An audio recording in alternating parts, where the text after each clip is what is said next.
Good evening, everyone. We are back continuing our Don Bluth film retrospective. Last week, we kicked off with his two opening short films, which was The Small One and Banjo the Woodpile Cat. Almost forgot the title there. We're moving on to his actual animated features now. So they were his short films. This is his directorial debut in terms of an animated feature, a full feature, and considered by some right out the gate to be his magnum opus. Some believe that it doesn't get any better than this. I Should we disagree. just stop here then? Yeah, we'll just finish the retrospective here. I disagree. I think there's there's loads of other wonderful titles. I've kind of gone on way ahead the last few weeks. I've already watched American Tail. The other day I watched Land Before Time again. Maybe that's what Ducky's dad thought. He went, "This doesn't get any better than Land Before Time." He went, "Done," because you can't top it. Maybe that was his thought process. I don't know. Holy shit. But yeah, today we're talking about the 1982 film The Secret of NIMH, which I did have the DVD for. I just couldn't find it last week. I don't have American Tail yet, but it is on the way, so I can't hold that up at the very end. 1982 film. Don Bluth's magnum opus is based on the book called Mrs. Frisbee, not Brisbee, and there is a fun story behind that. I actually found out the reason why they had to change it. Mrs. Frisbee and the Rats of NIMH by Robert C. O'Brien. This was a film I never watched as a kid. In fact, I guess it's kind of embarrassing now to see how I discovered this film, but I used to be a big fan of the Nostalgia Critic. Do you remember that guy, Doug Walker? You ever watched any Nostalgia Critic videos? No. Sort of like in my teenage years, he was like big on the internet, and he did a review on this, and it looked incredible. He talked really highly of it as well. I loved the animation style, and I'd already seen a whole bunch of Don Bluth films, so I was aware of who he was. This film just had kind of slipped through the cracks. I'd never even heard of it until he was talking about it. It's a very underrated gem, and as we sort of read up on why, this got completely screwed over by the studio when it was released into theaters. Released into very small amount of theaters, so it never kind of got that wide reach, but it has found a bit of a cult following. It's done very well on home video, and I think recently it got a really cool Blu-ray re-release as well. So I think I probably just watched it some point after that and just fell instantly in love with it. I thought it was a really wonderful film. I love how it blends so many different themes of like faith and courage of the heart and everything, but just a real cool, interesting premise, and sort of bringing like faith and magic and spirituality into it as well in a kids film. And it really doesn't talk down to kids, which I really appreciate it for. I think there are a lot of elements of this that are very adult. So that was just kind of my story of watching this. I just watched it on a recommendation from the Nostalgia Critic, I guess. How about you? I never watched it as a kid. At all. I don't know why I missed it off, because it's the kind of thing I would.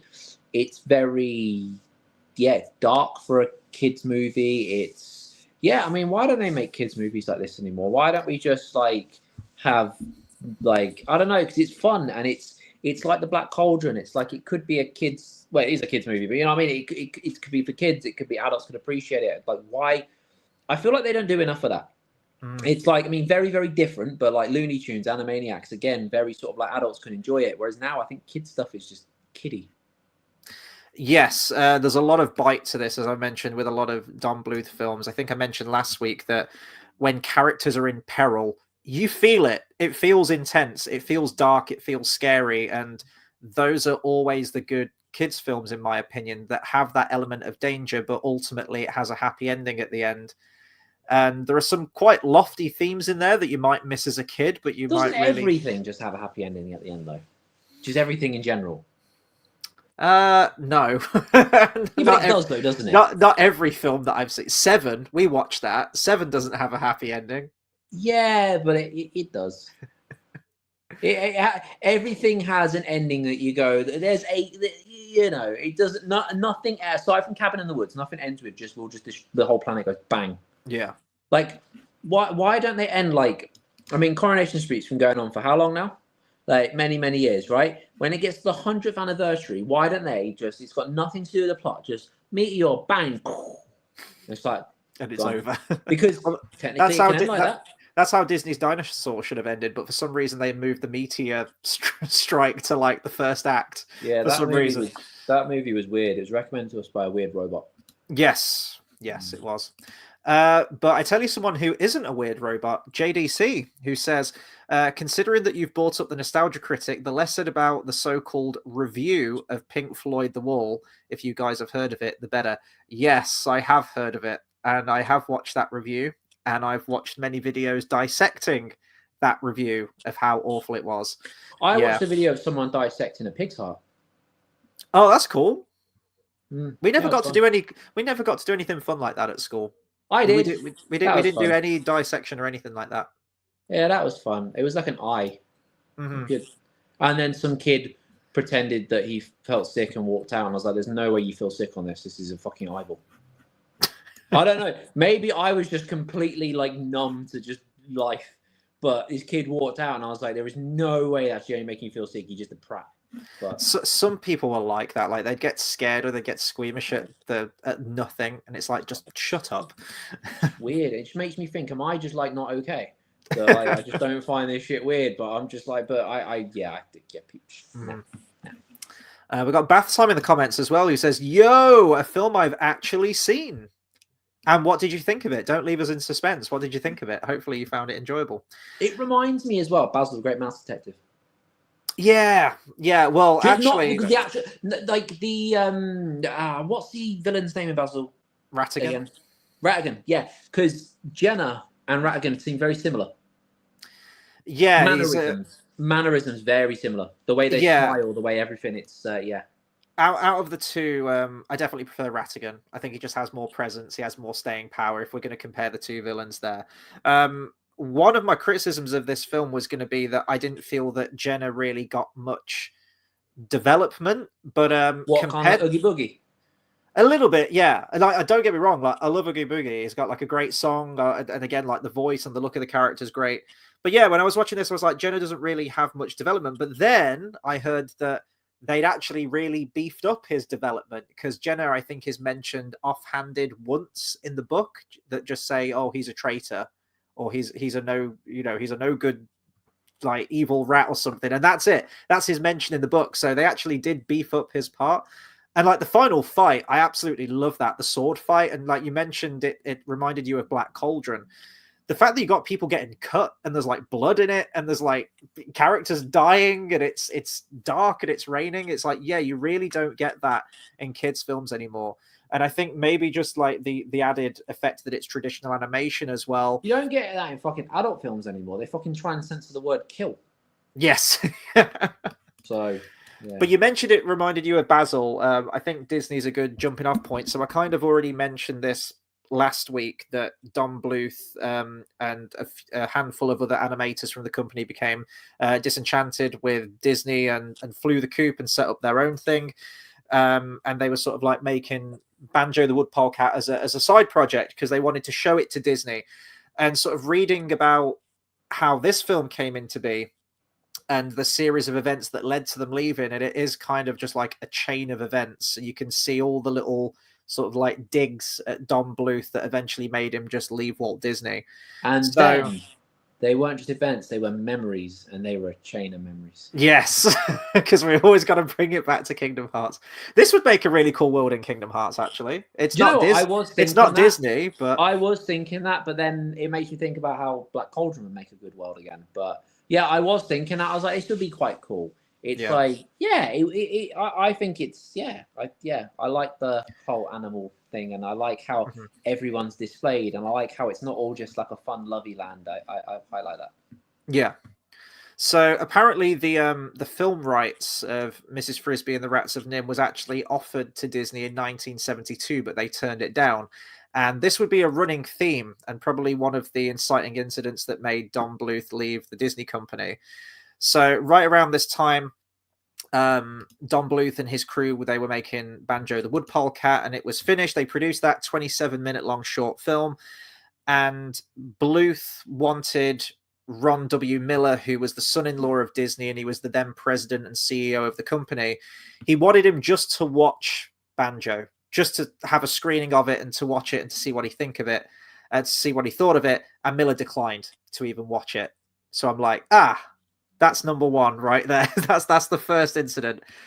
And Gary Goldman, who we mentioned last week, who was one of Don Bluth's fellow animators who left with him to set up the company, apparently he recalled, and this is a quote, "That pulled the enthusiasm rug out from under us. We had hoped that the studio might like what we were doing and agree to buy the film and allow us to finish the short film in the studio, which would allow us to recoup what we had spent in terms of money and the many hours that we and the other members of the team had invested in the film," which obviously they didn't get. And when you read about this one too, The Secret of NIMH, just how much, like, I respect Don Bluth and everyone so much, because they like mortgaged their homes in order to get this finished, and the amount of hours, like hundreds of hours a week, they were working to get it done.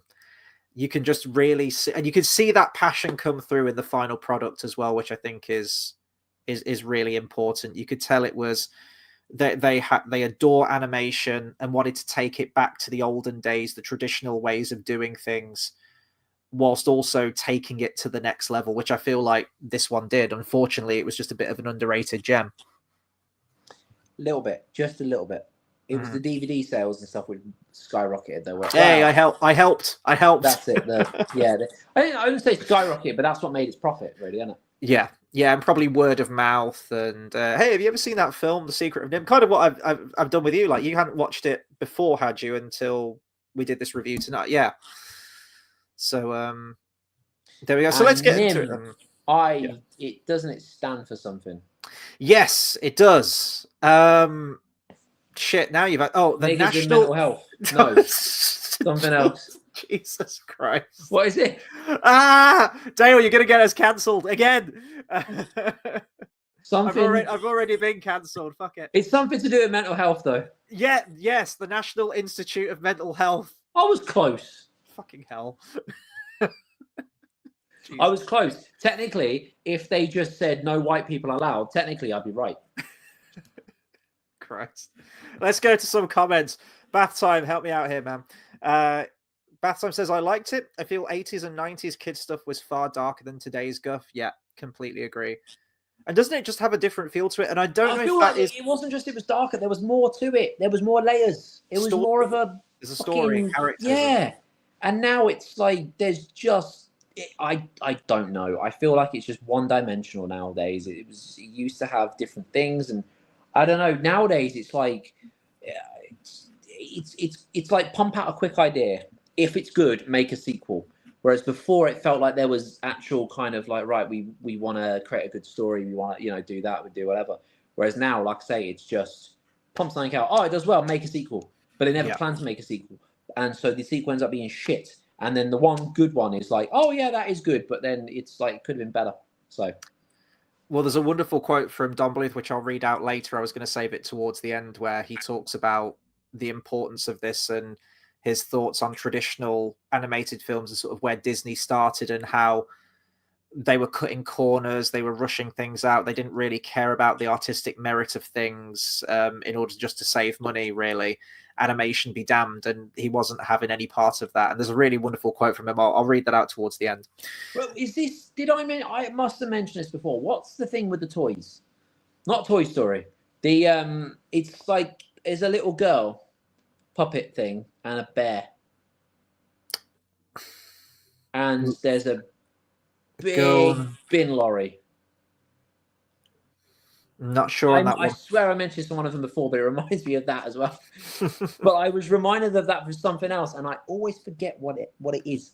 But there's a bear and a little girl, blonde, little doll, and they're like lost toys, and they're in the snow, and then there's the bin man. I remember that's the only bits I remember. It was I don't remember that one. I can't help you with that one, I'm afraid. Maybe someone in the comments knows what you're talking about. They can help you out with that. Oh, do you know what? I go for this is why I feel like I mentioned it before, because I go through this in my head so often. I'm like, oh, what's that thing with the toys? And then it takes me about an hour of trying to figure out what it is, and then I find out, and then but it reminds me of that too. Could you just bump mine, the volume down just a tad on mine again, please? Thank you. JDC says, now that you've talked about the dark edge of The Secret of NIMH, at least it's not as graphically adult as two non-Bluth movies like 1978's Watership Down. Oh, yeah, that's a movie. Or 1994's Felidae, which I recommend. I haven't heard of that one. Didn't they do like a TV show as well? They did a recent remake, I think, but I thought that was a film rather than a TV show. I just remember being a kid and CITV. Remember CITV with the woman? Of course, I remember CITV. Yeah. That was my childhood, man. And they were just like, next is Watership Down. Like, coming up next. Remember when TV shows used to like, up next is blah blah blah blah. And they were like, is Watership Down? And I remember that. So it wasn't that TV show. I can't just have memories in my head of them being up next is Watership Down. They just played the movie every fucking day. That can't have been a thing. I think it was just the movie. I don't think it was a TV show. They can't have played the movie every day. I remember them saying it so often. Like, up next is Digimon. You know what I mean? Oh, we may have an answer to your doll movie. We may have a title. Bath Time says, I think you're talking about Forgotten Toys. I feel like that's the right thing. This British animated series follows the adventures of a teddy bear named Teddy and a ragdoll named Annie as they navigate various situations after being discarded. I feel like that is it. I feel like that is it. That could be the one. But yeah, I feel, because the Forgotten Toys sounds like a thing. But I feel like Teddy wasn't like Ted, but he should have been. Mm-hmm. That would have been great. Voiced by Have you seen where they put Ted in different movies? No. Like, the best one is like Ted in Harry Potter. It's great. Bath Time says, now talk about Kafka, innit? Oh, that was an earlier comment. Let me find it. NIMH in some ways is the reverse of Kafka's Metamorphosis. Do you know about that, Dale? Or no. I am not learned, I'm afraid, Bath Time. I am not worthy. So I will research that at some point. I will get back to you. Is it Metamorphosis to do with caterpillars?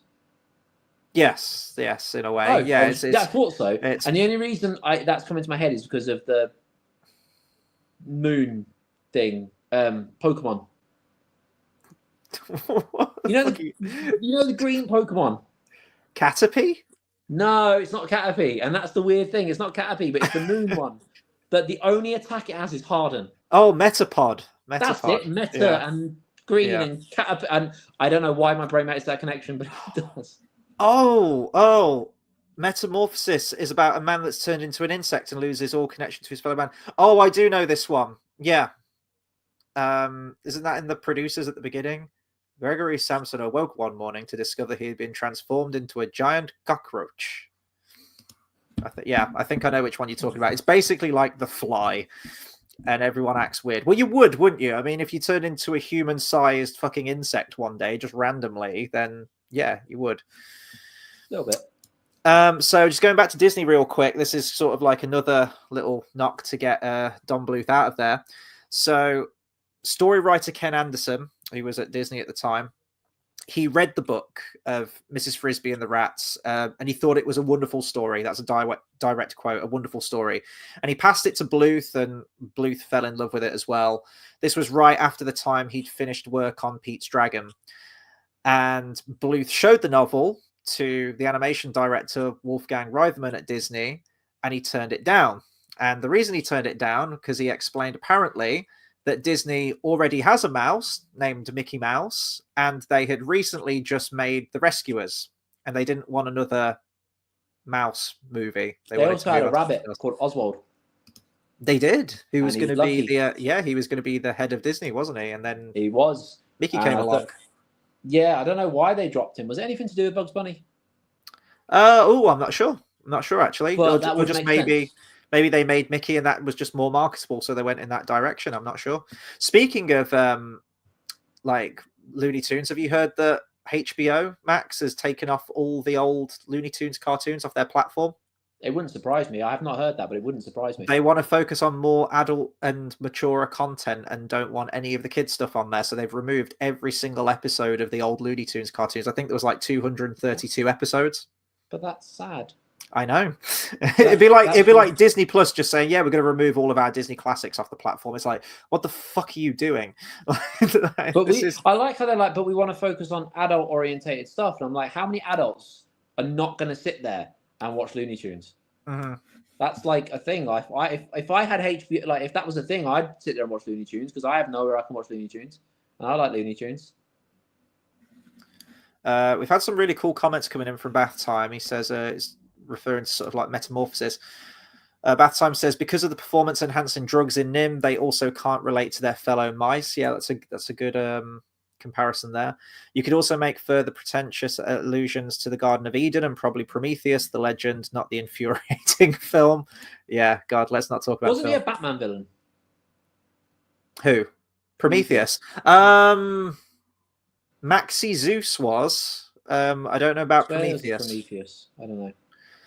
And Bath Time says HBO Max has apparently got Village Roadshow, the company that did Mad Max and Matrix, to go bankrupt. Holy shit.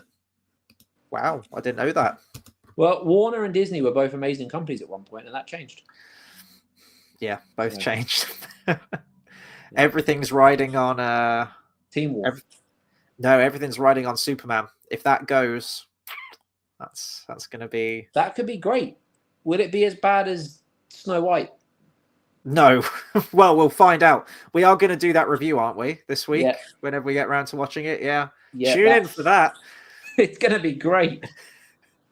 It's like that thing, like after I watched Aladdin live action, I was like, I'm done. I'm out of this. I'm not watching any more of these live actions. But the thing about Snow White is it's just intriguing in a way. There's something that you got to go. I feel like it just needs to be seen.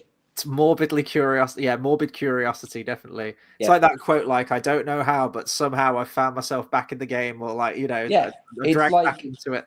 It's like when I watched Dragon Ball Evolution. Like, I didn't really want to, but I was very curious. So I just kind of had to. Yeah, Bath Time says, I'm telling you now, Snow White's going to be a financial success. Literally everyone is obsessed with it in Latin and Central America. I don't get that. It's the most disliked trailer in YouTube history, and everyone hates Rachel Ziegler. And I feel like I've not seen a good comment on it. I feel like even normies, it's kind of like permeated into the normie crowd now, where even they're kind of aware of how terrible and awful this movie is. So, I don't know. Isn't there a new song as well? Yeah. There's loads of new songs, I think. Yeah. There's only one I kind of heard in the trailer, and I was like, oh.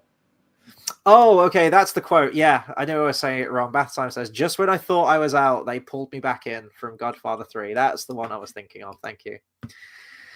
So just going back to the whole thing of Bluth had read the book.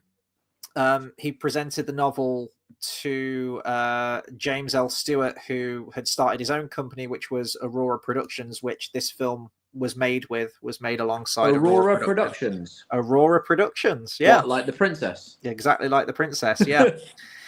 And he backed the idea to make it. So Aurora Productions acquired the film rights, and they gave Don Bluth Productions a budget of apparently $5.7 million and a time crunch of 30 months to complete the film, which was a way tighter budget and a much shorter schedule time than what they'd been used to working on the Disney feature films.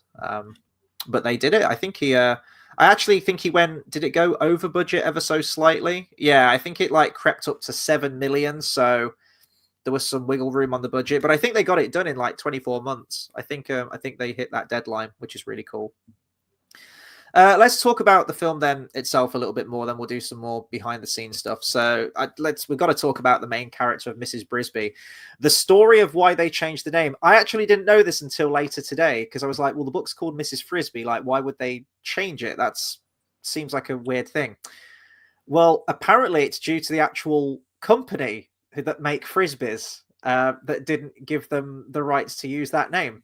So it was name. Yeah, the toy manufacturers Whammo, Aurora Productions contacted them, who make the Frisbee flying discs, and they said that they had concerns because of the name, although it's spelt differently. The book Mrs. Frisby is Frisby, and Frisbees, with like. But it was already made.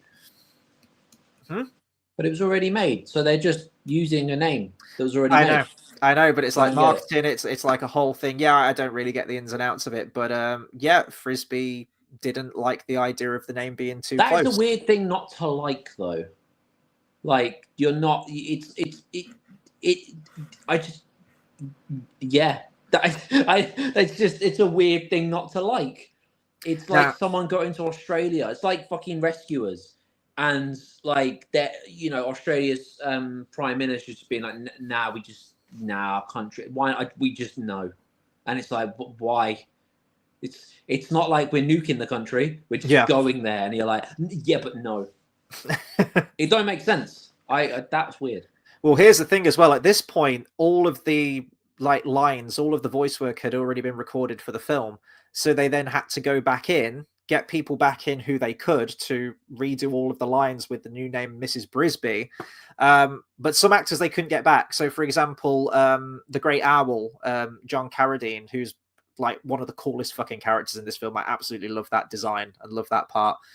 They couldn't get him back in to redo the lines, so they had to do audio editing and take a sound where he said "b" and like add that to the beginning of the word and like chop it up so it sounds like Brisby. Quite creative editing. I mean, you got to do what you got to do, and that it turned out fine. But all of that because of Frisbee. Like a thing or a brand name though. Like Jacuzzi's a brand name. And hot tub is what it actually is. Yeah, I think Frisbee is a brand name, isn't it? Yeah. So okay, I was going to say if it's a brand name, I can kind of see, but if it's an object, I'm like, I don't get it. It's a brand name. It's a brand name, but I think the object is also called the same name as the actual. That can't be a thing. Then you can't have the that's like a company being called Bike, and they make bikes. Well, yeah, but if it's I don't know. I don't make the rules. That's the reason, though. I was always intrigued as to why, and yeah, that was it. JDC says, as you know, this marked the debut use of Dom DeLuise, Jeremy's voice actor, and Bluth's would end up using him for many of his later movies. He did keep the Secret of NIMH from being too dark, though. I absolutely love Dom DeLuise, and he is kind of like a lucky charm in a lot of his films. As you mentioned, he does crop up quite a lot. My favorite character of Dom DeLuise is Tiger from An American Tail. Love that character. And he just has a great voice, such a distinct voice, doesn't he? In everything that he's in. Oh, he's in a Troll in Central Park as well, of course. He's in that too. So, yeah. I keep forgetting that he's in this one as Jeremy the Crow. I was going to say about Troll, so I was like, I've never seen that. Well, when I had it on video, it was called Stanley's Magic Garden, which is a little bit of a slightly dodgy title. But apparently everywhere, I think that might be just like UK only or in certain territories. Speaking of gardens, you know the Secret Garden? Yes, yeah. What was in the Secret Garden? Because I still don't know. I don't think I ever watched that movie. I remember seeing trailers for it, but I don't think I ever watched it. Yeah, I never watched. And the thing is, I had the book when I was a kid. But when I was like a little kid, I had the book. Like my nan gave it to me, and it was kind of above my pay grade at that point. Like, you know what I mean? It was like, and I never read it. So I'm 30 years old and I still don't know what's in the Secret Garden. Mm-hmm. So yeah, we'll never know until we watch it, I suppose. Bath Time says, I've only got 15 minutes before my show. What would you say the themes or essence of NIMH is? Well, it's. If we look at the character of Mrs. Brisby, I keep wanting to say Frisbee now, easily just one of the strongest, most courageous animated characters I think I've ever seen. I love the nurturing side to her, and just that. And this is the kind of strength in femininity that I want to see come back in films. Now it's just like, if they were to remake this now, Mrs. Brisby she'd be fighting Jenna at the end with a sword and would win. It's that. But this is a different kind of strength. It's that feminine strength, just the lengths that she will go to save her child. She's to get the medicine and to move the house and everything.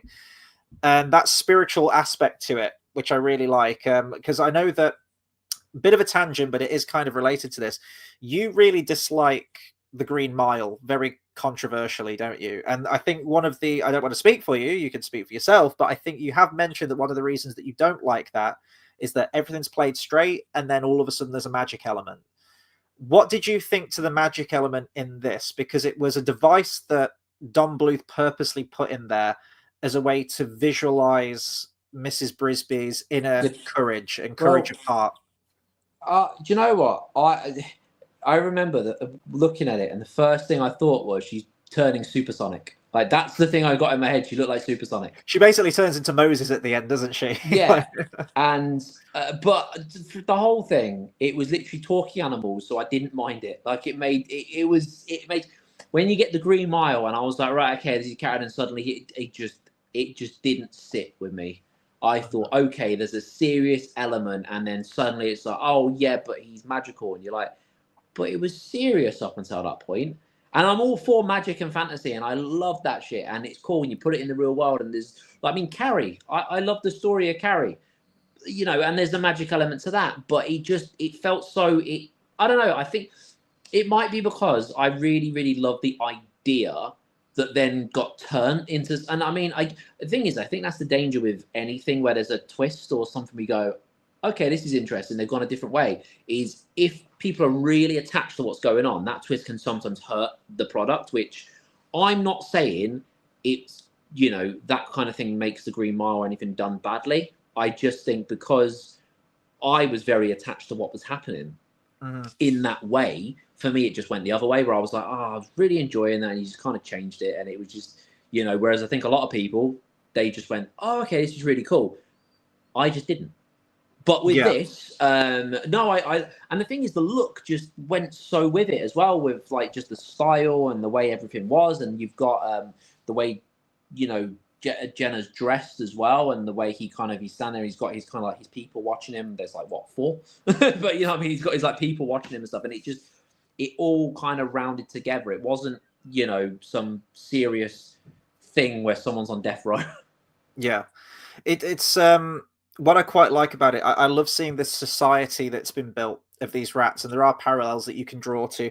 It's actually kind of reminds me of like maybe like the Roman Empire or something like that, where you have like the Senate, and that's where you have that where they're debating politics, and there's that rivalry with Jenna and Nicodemus, and it kind of reminds me of Gladiator a little bit or something, where you have the old ways, the one who's like the wise leader, he's kind of like the wizard, isn't he? And then you have Jenna, who's kind of like this, almost like a Judas-like figure, I guess. And you have like the backstabbing and the plots to overthrow people, and there are parallels that you can draw there to sort of like our history. But then there's that spiritual element in there, and I think that's really interesting because, first off, I just love the premise of this film, and I guess probably the book as well, that you have quite a tough subject matter of like animal testing, and there's like some really pretty grim flashbacks in this film. I think the book dwells on that a lot more, and I think the original draft of this film that was penned by Stephen Barnes actually had more of a focus that occupied more of the film, them escaping the facility of NIMH, whereas in our final product it's just kind of like a little bit of a flashback. But I love that through these injections and through human meddling, essentially, these rats have not only, you know, they've ascended beyond anything. They've gained a consciousness, intelligence, they can read, they've built, you know, clothing, I guess, as well. But it seems like even the woodland animals who haven't been tested on all have clothes. So I don't know, maybe that's not a thing, that's just part of the look of the movie. But beyond that, they've also developed like magic and spirituality and a faith. I'm a firm believer that if humans didn't fucking build technology, we would have discovered magic, but that's just me. And this film, this society of the rats, it's all of these different elements working in harmony with one another, and that you actually do wonder, well, where will they go on to? Because they talk about the plan, and they're going to move to like a different place. Jenna wants to stay there because he wants to rule over everyone, and you just wonder what will happen to them. Will they progress even more as they constantly evolve and change? It's just a really cool premise. I just really enjoy it so much, and I was watching it with that whole magic element, and I thought, well, is it convenient at the end that all of a sudden this magic amulet goes full on magic and she levitates the thing? But no, I think kind of expected it though. Yeah, that's the thing. With Green Mile, I was like, oh. With this, I just expect it to happen. I was like, I can see it. She's gonna go. There she does. She floats, and yeah, she does the thing. But the amulet itself is a device, essentially. Well, this is said by Don Bluth himself when he's talking about the amulet in the film. Quote, the amulet was a device or symbol to represent the internal power of Mrs. Brisby. In many ways, it was an extension of Mrs. Brisby, a visual extension of an internal, and harder to show in a film, power. Now, I don't know whether you necessarily needed that to facilitate that change in Mrs. Brisby's character. You can show a hero's journey. You can show someone gaining courage throughout a story without that. And I think by the end of the film and all of her accomplishments and the dangers and perils that she throws herself into, I don't think you necessarily needed that. I think you could have still got that across, but it does lead to that big spectacular moment. And I think that the elements of magic and spirituality had already been woven well into the film at that point, that it kind of works. But what would glow? That's the question. What would glow? What do you mean, what would glow? Because without that, that's where things glow, and it's like, you know? Mm-hmm. It's like, you know, we've all got these pictures of like, you know, like these images of like Jesus. He rises up and there's a halo, and it's like, oh, and all that kind of music and the big, you know, fucking colors and shit.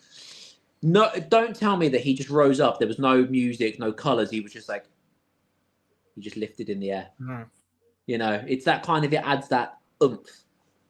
And I think even as it stands in the film, there's a lot that is unexplained, and I kind of like that. There is this air of mystery to it, and you kind of go along with it to a point. You're like, okay, so these rats were injected with Christ only knows what, and yeah, it is a kid's film, and it's, you know, it's far-fetched, but I like that they base it in that kind of cruel, hard sort of like medical reality. Like they have an origin story essentially that turns them into these super rats, but then they've advanced so much, and there's this magic element where you're like, where has this come from? Is this just a byproduct of this? Is all of this actually happening?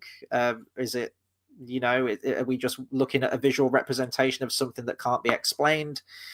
But the magic element isn't present in the original novel at all. Like this was purely just added in for this film, and that's why I think it's worth talking about it as much as we are, because Don Bluth explained that, quote, regarding magic, we really believe that animation calls for some magic to give it a special, fantastic quality. And I believe in that regard that it achieves just that. I think it heightens it. It just takes it to that next level a little bit more. And even someone mentioned Watership Down earlier, a film that's very, very brutal and very, dare I say, like realistic of animal behavior, like with rabbits and everything.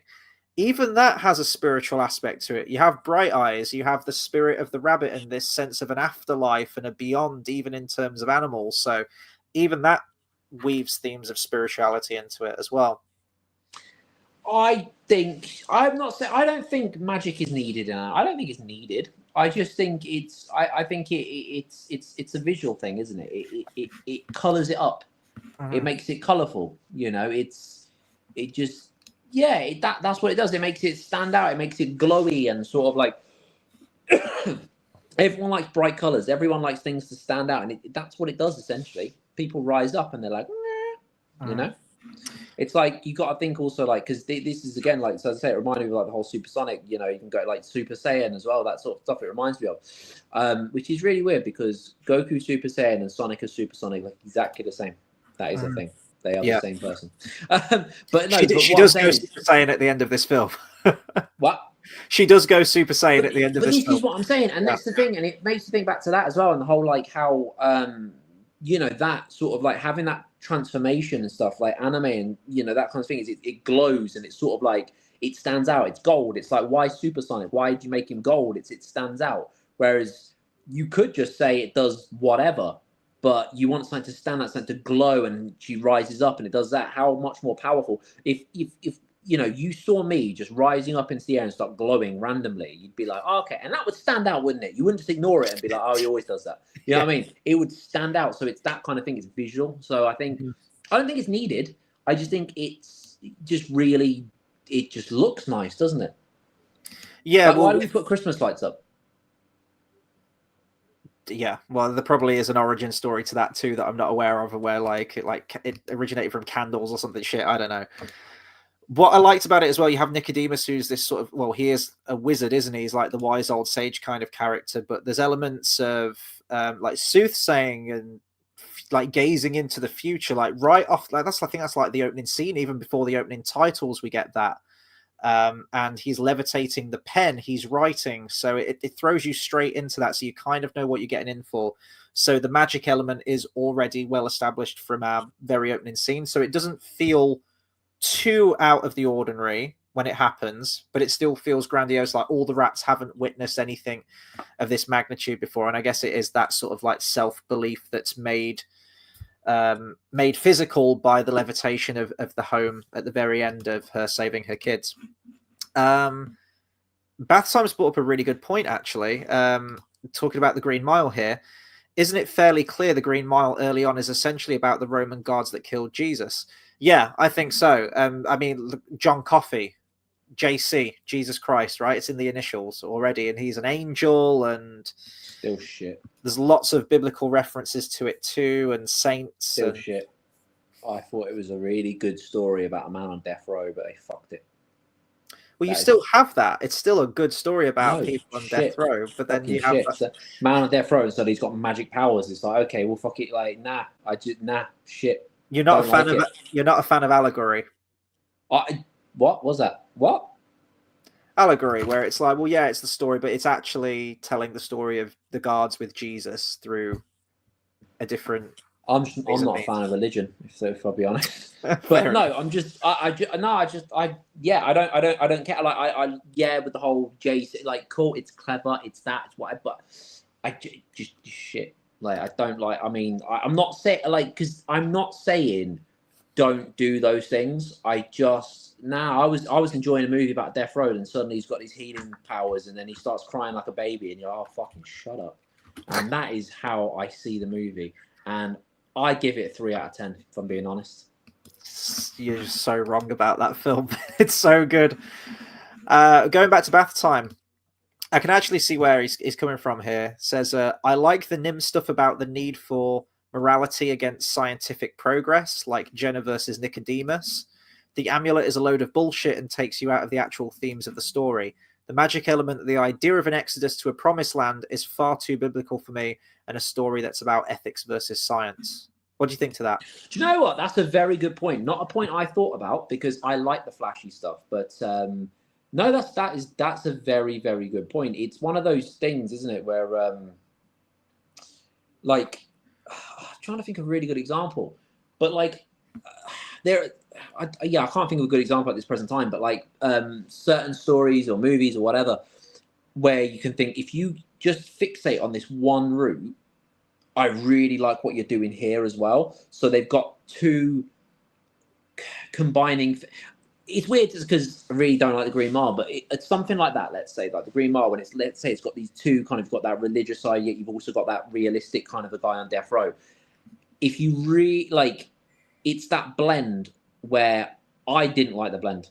Do you know what I mean? But you've got these two really good sides with that whole biblical thing, which everyone seems to love, and they're wrong, but no. But you know what I mean? Like that thing where everyone seems to love, and it's got that spiritual, supernatural side, but it's also very, very down to earth and very like a realistic setting, and it's very sort of, if you fixated on one path or the other, it's still great. But the fact that it blended the two, it's done it very, very well, and that's what I see of this.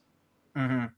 But that's a very good point, because even without that, I think it could have still had a powerful story, maybe even better. I don't know. Well, so like the allegory point then, have you ever read or seen any of Animal Farm? The book? Animal Farm? Isn't that where the thing dies? What? I'm thinking of a different Animal Farm. Well, Animal Farm is sort of this revolution of this farm animal sort of rising up and breaking out, kind of like Chicken Run, I guess, if you're going to break it down to that. But I'm thinking of the TV. I don't know. So the story as it stands in the book is this revolution of farm animals, what it would be like if animals were in charge. But the actual meaning behind it is that it's inspired by like revolutions like the Russian Revolution and class systems and class struggles and everything like that. Would you be against a story like that then, where you're telling a very brutal and realistic story, but through a different lens? Because isn't that kind of what like satire and parody is, and the way to I'm not opposed to it. I'm not. I just thought Green Mile was shit. Okay. I just thought it was shit. No, but Oh, that's do you know what? That put an image in my head. I can't think of what. Something told in a different way. Romeo and Juliet, the 1990s one. Oh, okay, the Baz Luhrmann one. Yeah. Yeah, that's a kind of. Do you get what I mean? Like this is the kind of thing in a different thing. In a way.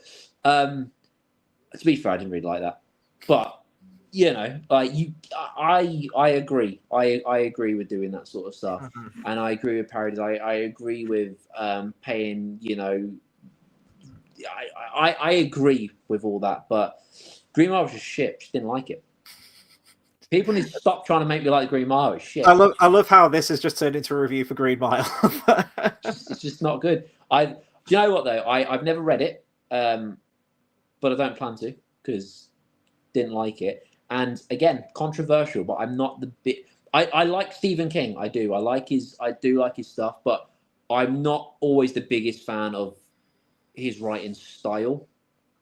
I like his stuff and I like his ideas. It's just not the. Yeah, I don't know. It might sound controversial because everyone loves him, but I don't think he's the best writer ever.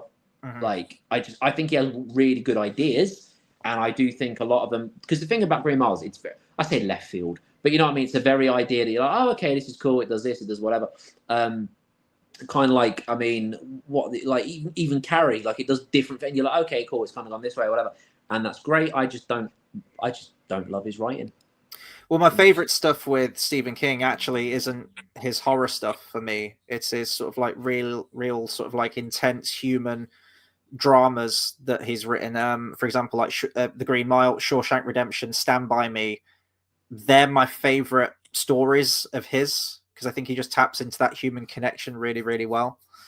I think he's, but I do like his horror stuff more in this thing. But I don't know. Maybe it's. I don't know. I think this is just me, but like, because there's a very adult thing to it, but the whole thing is very adult and it feels quite.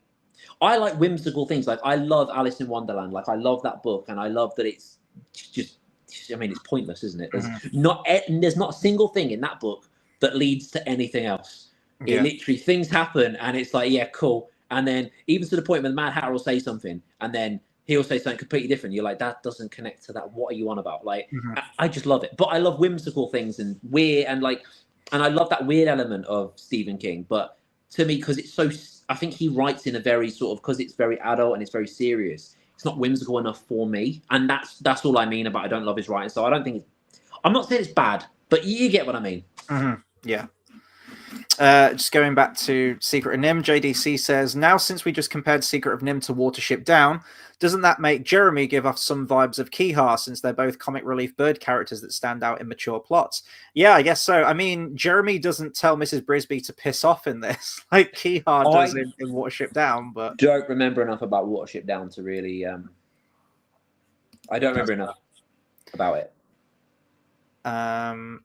So yeah, just this is sort of like the last point I'll make on the whole amulet and stone and everything.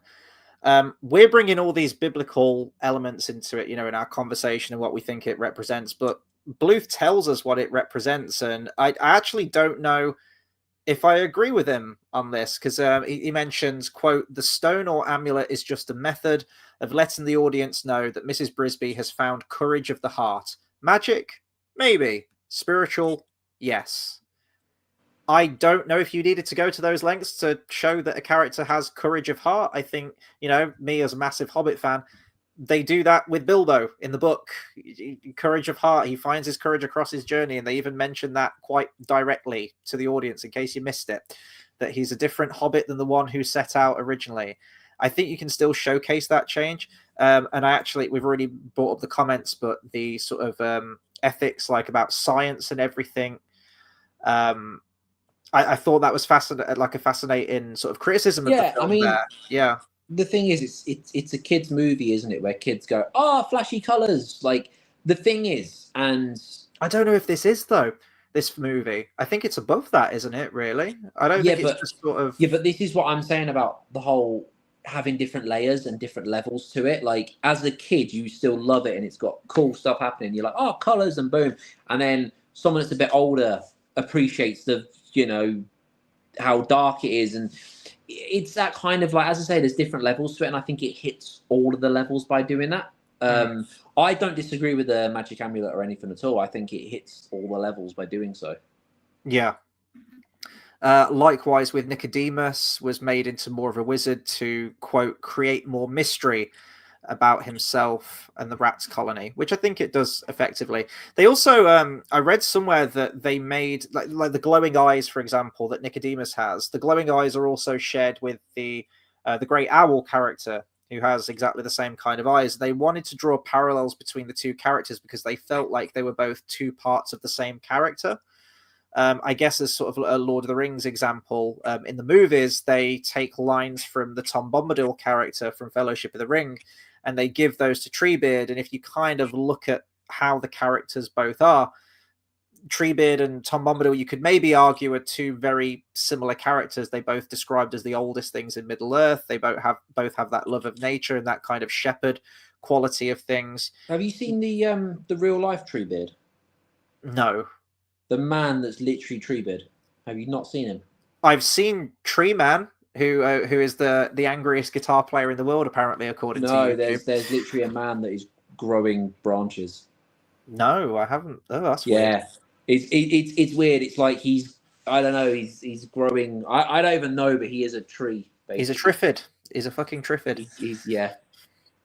So what do you think to that aspect of the owl and Nicodemus basically being the same character? I don't know if I agree with that. I think they are separate characters. You know what, though? I saw it as it felt Winnie the Pooh. It felt owl to me. Yeah. It did. It just reminded me of that.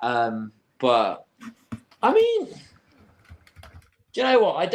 The reason I don't. I mean, I see it. I do. But the reason I don't think they are is because I think if they were, I would have sat there and been like, "But this has been done," kind of thing. You know, it's. I can see it, but no. There's an animated film that I watched as a kid, which I've just Googled here, came out in 1993, which, upon reflection, has a lot of similar elements to this film. Like, a lot. Like, they've almost cliffed, like, well, not entirely, but just some terms of like the story elements and things like that, including an owl character that has a lot more of like a terrifying quality to them. The film was called Once Upon a Forest. I don't know if you've seen it. I think it's like, again, like a little known film. It's one that I had on video. But the plot is, again, it's sort of humans and science tampering. It's like an environmental film, and humans, you know, there's like littering, and I think it's a truck capsizes or something that contains like poisonous gas, and it starts to poison the forest. One of the cute little animal characters becomes sick and is on her deathbed and is trying to be nursed back to health, similar to Mrs. Brisby's son in this one, Timothy. And then there's also an owl character in that's quite menacing and physically imposing, and kind of like in Blood and Honey too. Yes, exactly like Blood and Honey too. But going back to what I mentioned at the beginning, that sense of peril, I love how the owl's bigged up. You know, it's this go to the owl, this wise owl, but the environment when she walks in, and there's like webs and like skeletons of animals that it's eaten, it really ramps up that tension. And not just that, it's on the poster. If I just bring up the poster real quick again, I just love that design for the owl there. Like the kind of like the looks a bit like Treebeard.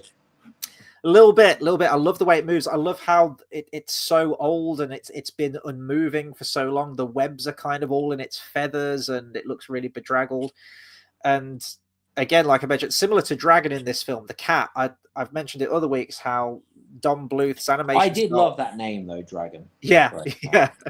And Dragon's fucking terrifying as well. Like that first attack, like it's really, you know, it's pretty intense again.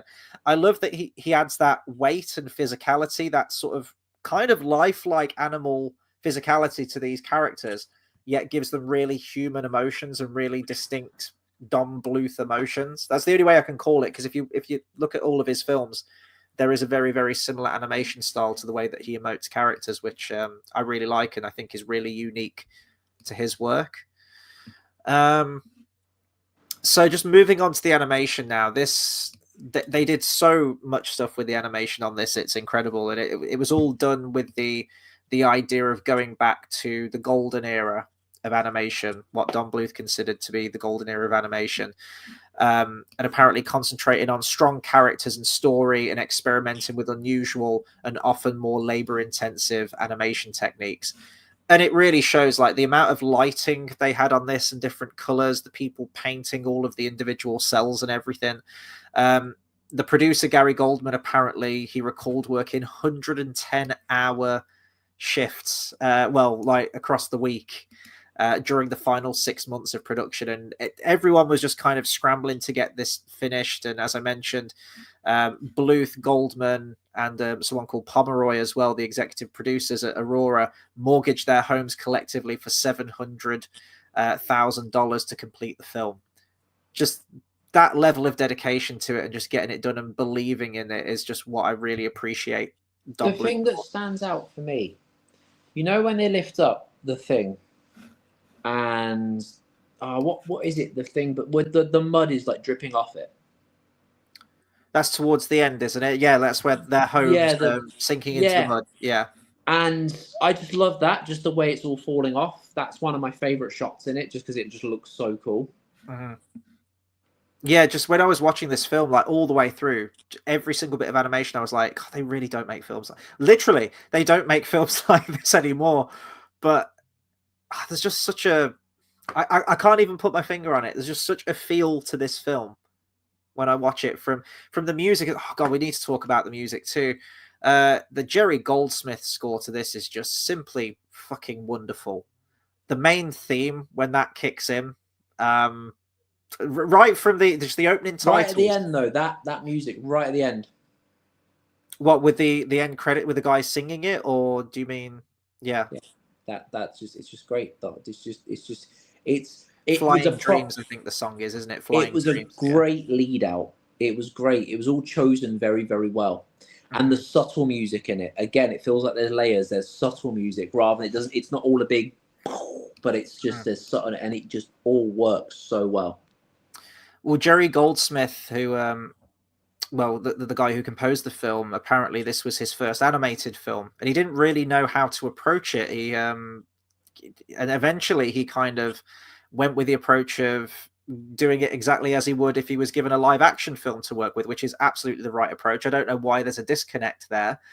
The process might be a little bit more fragmented, which he goes on to say, in that the scoring process was hard because scenes were constantly being reworked, or he'd be given like unfinished scenes, or, well, in this scene this is going to happen but we haven't finished that yet. So he had kind of like fragmented information to piece this music to, which I imagine is a difficult thing to do. Like if you've got a live action film and the final edit is more or less done, you've got everything laid in front of you, whereas it sounds like this film was kind of made pretty much down to the wire.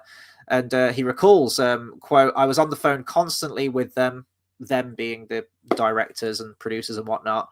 My copy of the film was in black and white, and they'd bring their color copy over so I could see it. They were constantly adding footage, and it was constantly what's going on here and what's happening here." That being said, though, the actual final product, the final score is just wonderful. The main theme itself, it just gets that emotion. I can just hear the music. I just start tearing up when I hear it. I always thought it was James Horner who did the music to this, and James Horner would go on to do the score for... I know he does the score for American Tail, and then eventually the sequel to American Tail. But not for Teen Wolf. Not for there we go. There's the reference. I was waiting for it. Not for Teen Wolf. But yeah, it just touches on all of those emotions, and you have the big sweeping main theme that kicks in. The bit that always gets me, and it's still the main theme, but it's when she does levitate the block at the end, and that main theme just kicks in. When did this movie come out? What was the month? 1982. Oh, which month? Yeah. Oh God, now you've asked me something. April 2nd. July the 2nd. Apparently. Oh, I got the 2nd right. Yeah. And when did Teen Wolf come out? That was August, wasn't it? I think we said the anniversary was. Yeah. Okay. There'll be one that's the same month at some point. So yeah, just going back to the animation on this, they use loads and loads of techniques, which is just absolutely wonderful to see. Yeah, here we go. Bluth believed that older techniques were being abandoned in favor of lower production costs, and that the only way that animation could survive was to continue traditional production methods. And I so agree with that. And where is that nowadays? We need that back. Don Bluth, you're still around. You're still alive and kicking. Get Dragon Lair made. Come on, let's go. See, this one's on you if he dies like next week. And I know. Probably. And apparently they used rotoscoping as well. They had multi-plane camera. All of this stuff was used in like older Disney films. Color cells. They had backlighting as well for the glowing eyes of the characters. Do you know look-wise as well? It reminds me of it's got that He-Man kind of look as well. And no, it does. Am I wrong? Really? Do you think I'm wrong? I don't know. Have you gone back and watched He-Man? That animation is cheap as fuck. No, I haven't. But it just, I don't know why, but it gives me that feel. So, what did you ever watch Dungeons and Dragons? Which one? The one on the roller coaster. Yeah, it's legit a thing. They go on a roller coaster, and it's called Dungeons and Dragons. That's all I remember. I've seen the Jeremy Irons Dungeons and Dragons film, and I haven't quite got round to watching that new one that came out a couple of years ago. No, it's an animated. It's an animation. Oh, it came out in like the 80s. It was like a TV show. No, I've never seen it. But it's similar. I don't know why. I think just because of the weird, like, you know, I say weird, but the old looking style. Maybe it's just that. I don't know why. But style-wise, it reminded me of the Black Cauldron and the witches in Hercules. Their style. That's how everyone looked. That's becoming a musical now, isn't it? On stage, we'll see how that goes down. What? Hercules or the witches? Hercules. No, Hercules. Oh. Yeah. JDC says, sometimes it can be easy to tell how old a voice actor sounds in terms of age, yet the late, great John Carradine as the Great Owl was 32 years older than Sir Derek Jacobi, the voice of Nicodemus. Yeah, what about fucking, what's the name that plays Alice in Wonderland? Kingdom Hearts.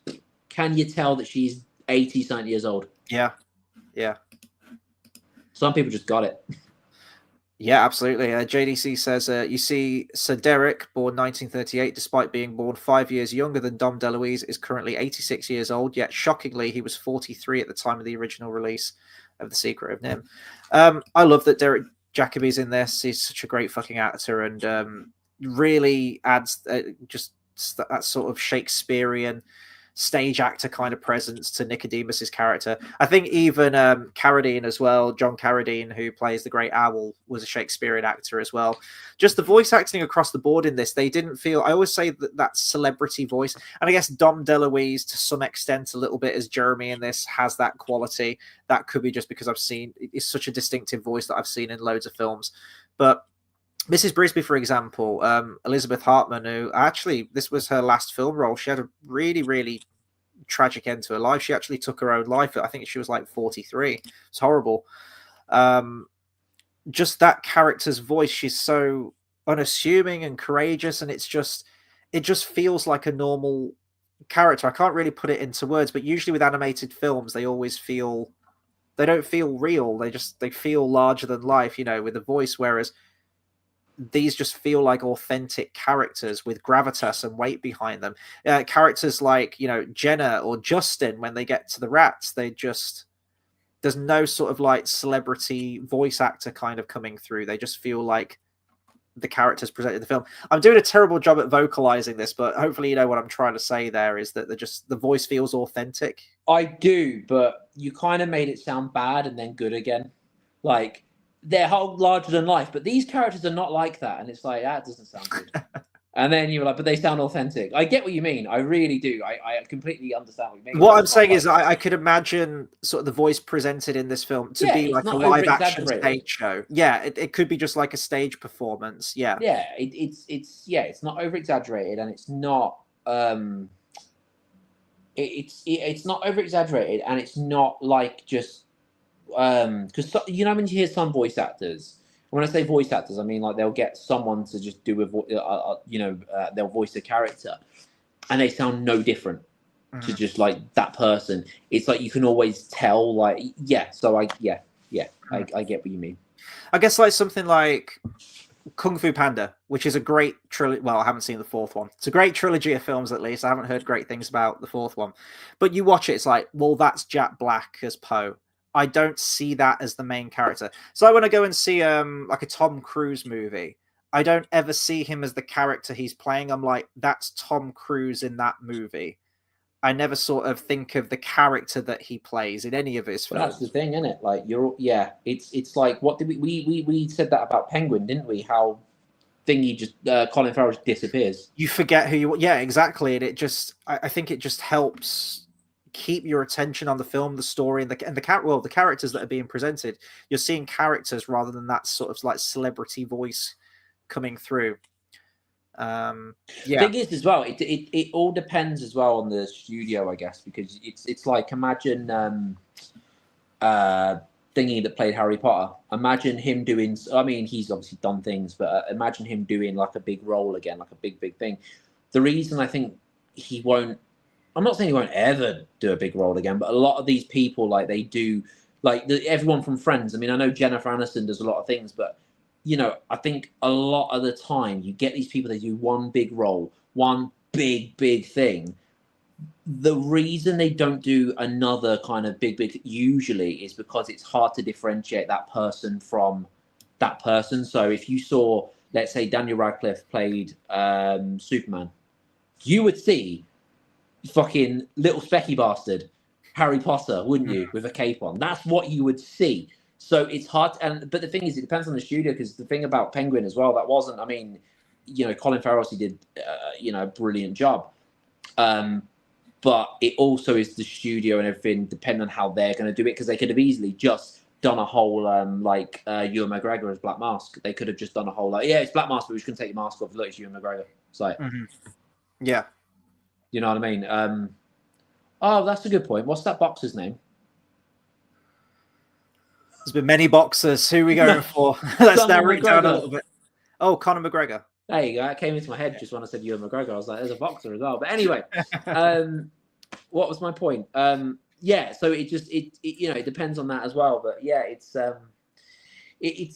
weird, isn't it? But it's like, there's this really surprised me, and I found out this morning. Like, this is like the first thing I woke up this morning, and my alarm went off. I saw a girl in the distance. We won't go there.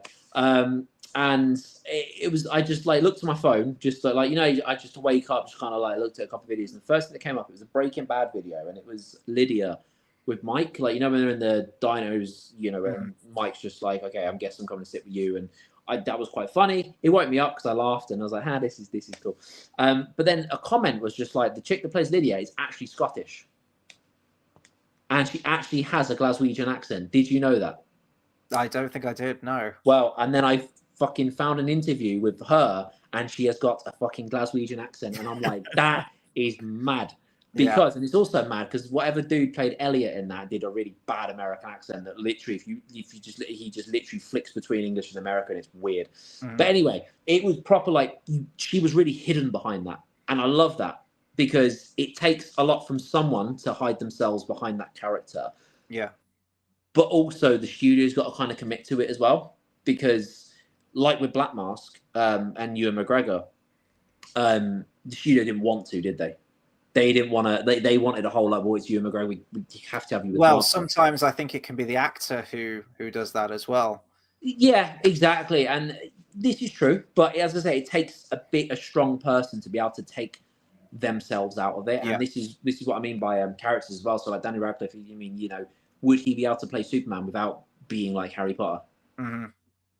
Yeah, that's why he's doing a lot of the like independent films now, isn't he? I think he would. I've seen him do weird stuff that I'm just like, do you know what? Fair play. Yeah, so I guess we can sort of do final thoughts on the movie. I guess I just wanted to talk about the actual release for this thing. As I mentioned, MGM kind of really hamstrung this movie on its release. It barely did any promotion for the film, which is a real shame. Aurora Productions had to finance all of the advertising campaign themselves. Had no help from MGM at all. And the financiers expected the film to open to a wide release in 1,000 venues, but MGM went for a limited opening weekend in 100 cinemas, which is It's terrible. Its widest release was in 700. But interestingly, this is according to Wikipedia. I didn't know this. Although it faced competition with E.T., it performed better in those theatres alone in its opening weekend than Poltergeist, Rocky 3, Firefox, and Star Trek II: The Wrath of Khan. Which is pretty cool. It's pretty good going for a little animated film about cartoon mice. And yeah, ultimately it did turn a profit from home video and subsequent releases and whatnot. So yeah, I think this is an absolute gem of a film. I love the themes in it. I love the animation style. Considering this is a animated directorial debut as well. I know he's directed short films and whatnot, so he's not new to directing animated, animation itself, but in terms of an animated feature, I think to come out swinging to this one is absolutely tremendous. And I urge more people to go and watch The Secret of NIMH. I think more people are finding out about this film, but even then, it's not a household name, is it, at all? But not The Secret of NIMH 2. No, I'm glad you brought that up. So I have never seen this. I've seen a lot of, weirdly enough, I've seen a lot of the Don Bluth sequels. I think I had the sequel to All Dogs Go to Heaven. I had like all fucking 13 or 14, however many there are of The Land Before Time. I even had the 3 American Tail sequels, but I didn't have the sequel to this one. So a direct-to-video sequel in 1998, The Secret of NIMH 2, Timmy to the Rescue. And of course, and of course, it was made without Bluth's involvement or input and was met with very poor reception. Yeah, doesn't look good, does it? Have you seen the? I've not looked at really anything on it. I was like, okay, sounds good. The fact that he wasn't even involved, I was like, that just doesn't sound.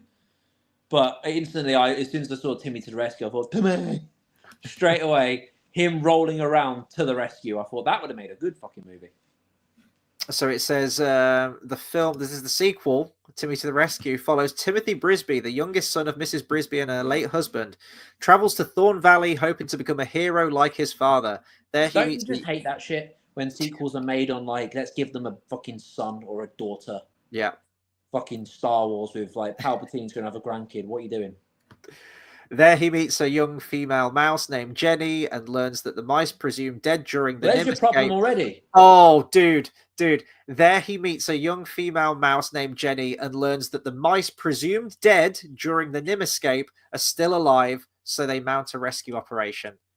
Fuck that. I love that backstory where it was like we all tried to escape and only 2 mice survived and the others, like, they're in like the air vent or something, aren't they? Or they get caught up in the fan and it's like the others perished. I was like, oh my God.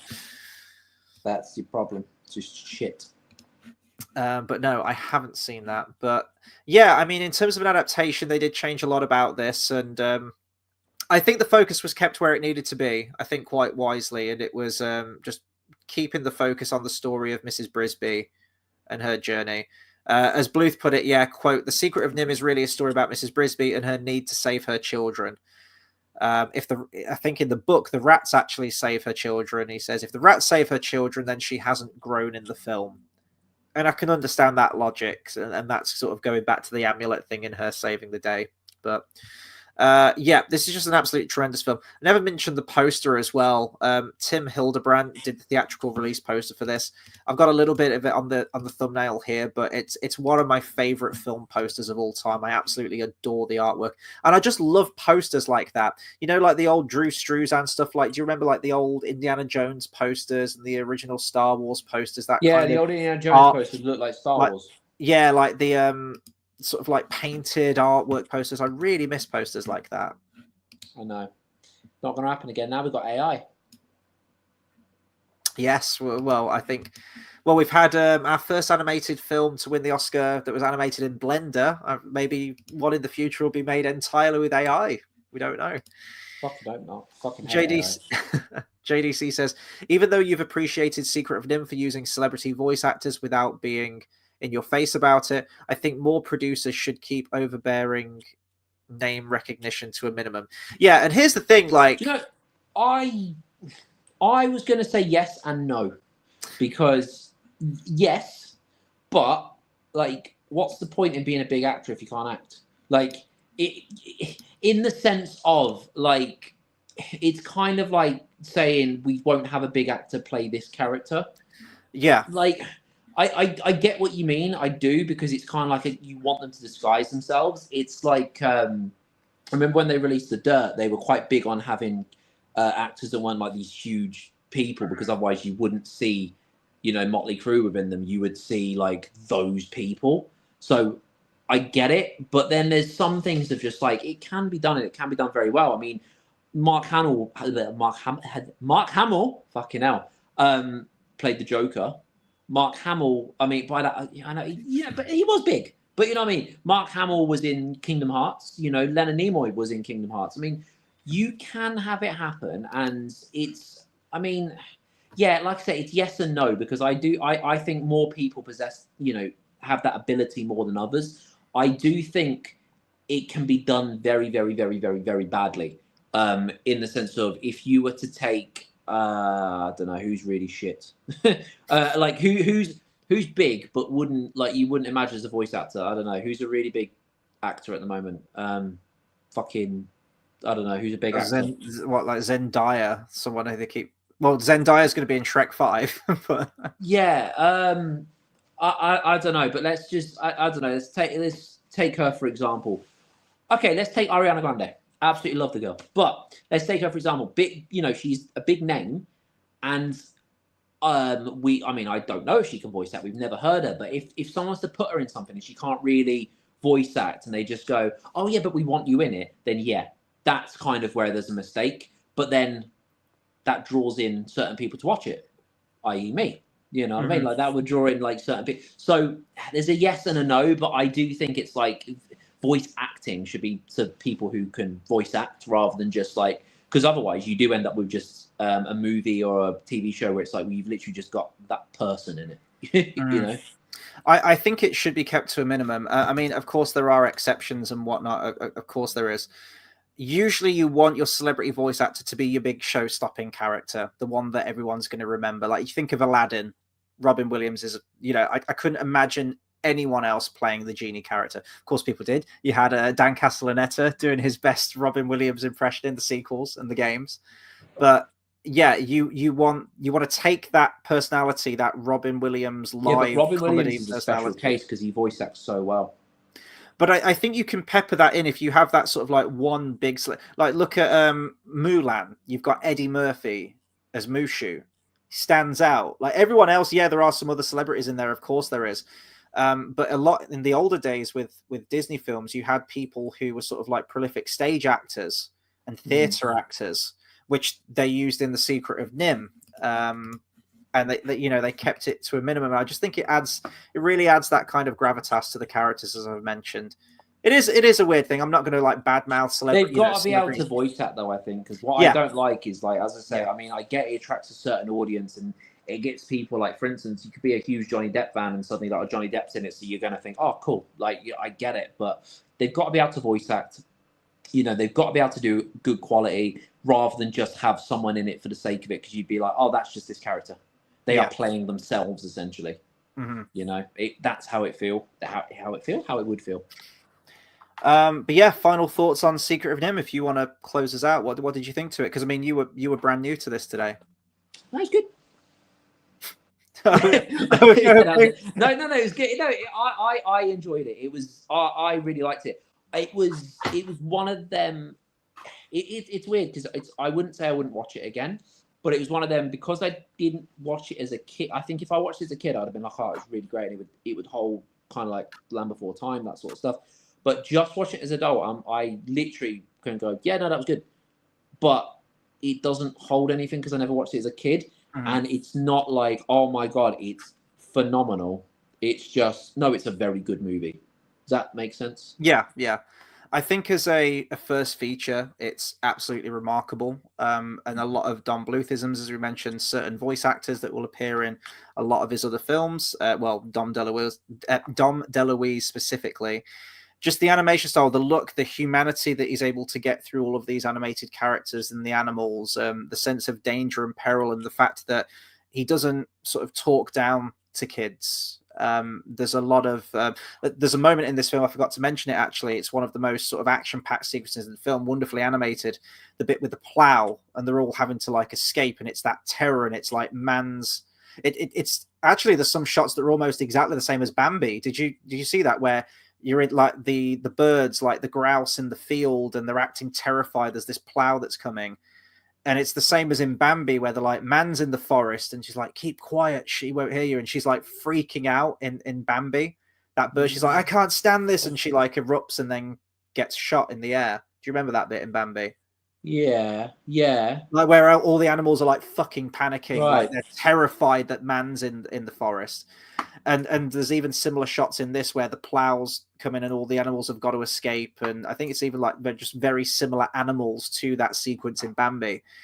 And it really just reminded me of that. Eventually, when we get to The Land Before Time, I think Bambi is a big inspiration for that film as well, with the death of the mother character and how impactful that was in Bambi, and just how impactful it is in The Land Before Time as well. So we're seeing those mature elements to the film. And we're seeing that sort of that need for home, trying to get back home, trying to save their home or reunite with a family member, which is a big theme in a lot of Don Bluth's. It's a big storytelling element in a lot of Don Bluth's films, including our next one, which is also about a cartoon mouse. We are talking about An American Tail, 1986 movie. Now, I had more fond memories of the sequel, Five All Goes West, which we might talk about at some point. But this is the 1986 original. It's a film that I watched. I actually rented it the other day because I was waiting for the DVD to arrive and I just really wanted to watch it. So I rented it. And yeah, we'll be talking about that next Monday. Have you ever seen American Tail? No. Oh, okay. That'll be cool. No. I'm interested to see what you think. No, I don't think so. It's weird because I might have seen it as a kid, but no, I don't think so. Again, there's a lot of parallels to sort of everything that was going on in Russia at the time. It's set in like 1885, where a lot of Russians came over to America to try and build a better life for themselves. So it's now they're trying to blow up America. How times have changed. JDC says, even though you brought up Mark Hamill, I knew that Kiernan Shipka, who has been recognized as the new Sabrina Spellman voice actor, acted as Janora in Nickelodeon's The Legend of Korra as a preteen. I've actually never watched The Legend of Korra, so I don't know. Sabrina Spellman. Sounds like a witch. Yeah, I was going to say Sabrina the Teenage Witch. Right then, I think that will do it for our review on The Secret of NIMH. Go and check out the movie if you haven't watched it already. It's bloody wonderful. And I'm just really loving this Don Bluth retrospective at the moment. As I say, I've already kind of raced on ahead and watched a bunch of the films. It's just a nice series of movies to go back to, especially The Land Before Time the other day. I watched it with my family, and even they were getting emotional because they knew how much I used to watch it as a kid, and we haven't watched it. And Ducky gets shot, and she'll never get to watch that like when she's older.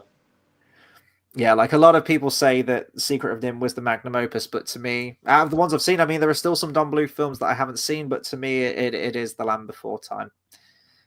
We'll get to that in a couple of weeks. American Tail. It'll be weird watching it knowing that she gets shot.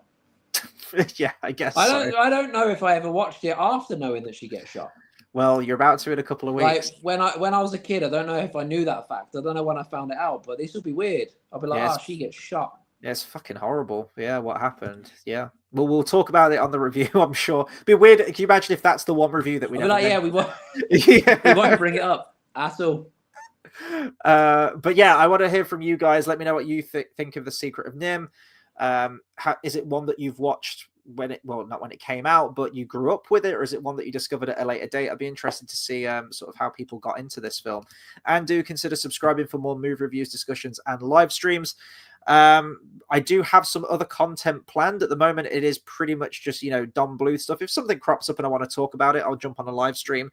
But next month, I'm going to be joined with JX Editor again. We're going to be talking about Andor because we're gearing up for Andor Season 2, which I'm actually really looking forward to. So, yeah, stuff is happening, stuff and things. So do subscribe. Yeah, it'd be great to see some new people here. And, of course, familiar faces as well, keeping the conversation going, which I'm always really appreciative of you guys for doing. So we'll round off there tonight. I hope you're all having a great night, great evening, great day, wherever you're watching. And we'll see you next week. Take care, everyone.